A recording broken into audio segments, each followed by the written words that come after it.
이재명 대통령이 부동산 투기 근절 의지를 연일 피력하고 있는 가운데 다주택을 보유한 일부 청와대 참모들이 주택 처분에 나섰습니다.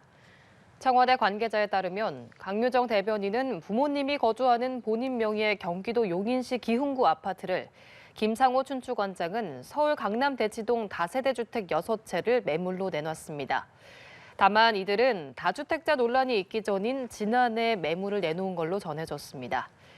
이 대통령은 어제 국무회의에서 팔지 말아달라고 해도 팔게 할 상황을 만들어야 한다며 다주택을 해소하는 게 경제적 이익이라고 합리적 판단을 하게 해야 한다고 강조했습니다. 이재명 대통령이 부동산 투자 투기를 하며 또 연장하겠지라고 부당한 기대를 가진 다주택자보다 집값 폭등의 고통을 받는 국민이 더 배려를 받아야 한다고 밝혔습니다. 이 대통령은 오늘 SNS에 세입자 낀 다주택자 어떻게 탈출하란 말인가 내용의 사설을 공유하며 이미 4년 전부터 매년 종료 예정됐던 것인데 대비를 안 한 다주택자의 책임 아닌가요? 라면서 이같이 말했습니다. 어제 저녁에도 서울 강남 3구를 중심으로 아파트 매물이 늘고 있다는 내용의 기사를 공유하며 효과 없다, 매물 안 나온다, 이러한 엉터리 보도도 많던데 그러한 허위 보도를 하는 이유가 뭘까요? 라고 묻기도 했습니다. 이재명 대통령의 SNS 메시지 발신 빈도가 갈수록 늘고 있습니다. 투기성 다주택자를 향해 하루빨리 매물을 정리할 것을 압박하는 동시에 정책의 당위성을 강조하는 데 초점이 맞춰져 있는데요. 부동산 안정에 대한 여론을 주도하며 집값 안정 총력전에 나선 모습입니다. 이어서 성승환 기자입니다. 지난달 23일 이 대통령이 다주택자 양도세 면제 연장은 전혀 고려하지 않고 있다며 폐지 의사를 밝힌 창구는 SNS였습니다. 이틀 뒤 하루 4번의 부동산 관련 게시물을 올린 데 이어 31일부터는 매일 2억 개의 SNS를 올리며 여론 주도전에 속도를 올리고 있습니다. 투기성 다주택자는 물론 야당과 일부 언론 등이 다주택자의 편에서 목소리를 내고 있는 현실을 꼬집으며 강하게 비판했습니다. 국민의힘이 부동산 배급제를 들어 정부 정책을 비판하자 망국적 부동산 투기 옹호, 시대착오적 종북몰이라고 지적했고 예정된 중과유예 종료임에도 날벼락으로 표현한 야당과 일부 언론, 부동산 전문가들을 싸잡아 비판한 게시글을 리트윗하기도 했습니다. 특히 높은 주거비용 때문에 결혼과 출산을 포기하는 수백만 청년들의 피눈물은 안 보이냐며 투기성 자주택 해소의 당위성을 강조했습니다. 이 대통령은 비단 부동산뿐 아니라 설탕 부담금 등 개혁적 이슈에 대한 화두를 SNS에 던지며 여론 주도에 공을 들이는 모습입니다. 설탕 부담금과 세금의 차이점을 강조하며 증세가 아님을 강조하는가 하면 주식시장 내 부실기업 퇴출을 시사하기도 했습니다. 이 같은 이 대통령의 적극적 SNS 활용을 두고 토론과 집단지성의 중요성을 강조해온 평소 지론과 무관치 않다는 해석이 나옵니다. 논쟁을 통해서 차이를 줄이고 오해를 없애고 최대한 입장을 가까이 만들어 봐야죠. 토론을 하지 않으면 결국은 누군가가 결정하고 누군가는 고통을 겪고 저항하고 이러면 사회가 너무 갈등이 격화됩니다. 이런 점에서 국무회의 등 생중계에 이어 SNS를 통한 소통 정치에 갈수록 힘이 실릴 것으로 보입니다. 연합뉴스TV 성수환입니다. 우리나라 다주택자들은 지난 2024년 기준 237만 명에 달합니다.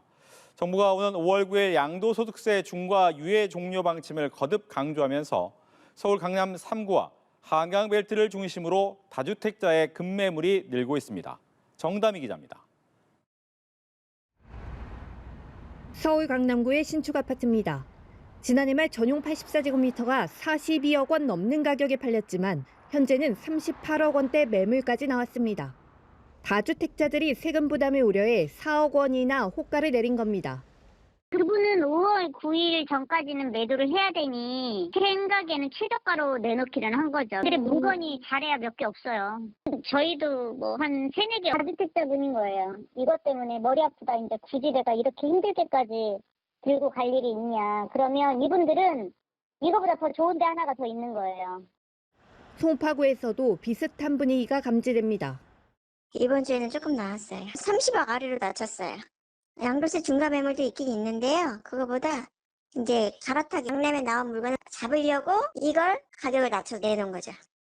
이재명 대통령이 양도세 중과 부활을 예고한 지난달 23일 이후 서울 아파트 매물은 약 3% 증가했습니다. 강남 3구와 한강 벨트 중심으로 늘었는데 특히 송파구의 경우 10% 넘게 증가했습니다. 김윤덕 국토교통부 장관도 SNS에서 올 들어 강남 3구 매물이 모두 10%대로 늘었다고 언급하며 정상화로 가는 첫 신호라고 강조했습니다. 정부가 5월 9일까지 계약 완료건에 대해 잔금을 치르기 위한 말미를 허용하기로 하면서 다주택자 매물은 당분간 늘어날 것으로 보입니다. 토지거래 허가구역 아파트를 매매하기 위해서는 허가를 받는데 20일가량 걸리기 때문에 시간적으로 촉박하다고 볼 수가 있을 것 같고요. 다주택자들이 4월 중순까지는 매물을 내놓을 가능성이 있습니다. 매물이 늘어나면서 가격 오름세도 주춤할 것으로 예상이 됩니다. 임차인이 있는 주택 매도 방안 등 정부의 추가 대책도 곧 나올 것으로 예상돼 매도와 증여, 보유 중 선택해야 하는 다주택자들의 고민은 당분간 이어질 전망입니다. 연합뉴스TV 정담입니다. 다주택자 양도소득세 중과 유예 조치가 오는 5월 9일 종료되면 세 부담이 최대 2.7배 늘어나는 것으로 나타났습니다. 임광현 국세청장은 오늘 자신의 페이스북에 양도세 중과 유예가 종료될 경우를 시뮬레이션 해봤다며 이같이 밝혔습니다. 임 청장은 양도세 중과 유예가 종료되면 양도 차익이 10억 원일 경우 2주택자는 최대 2.3배, 3주택 이상 보유자는 최대 2.7배까지 세 부담이 급증한 것으로 나타났다고 설명했습니다. 그러면서 이번 양도세 중과 유예 조치 종료에 대해 이제 정상화가 이뤄지고 있다고도 덧붙였습니다.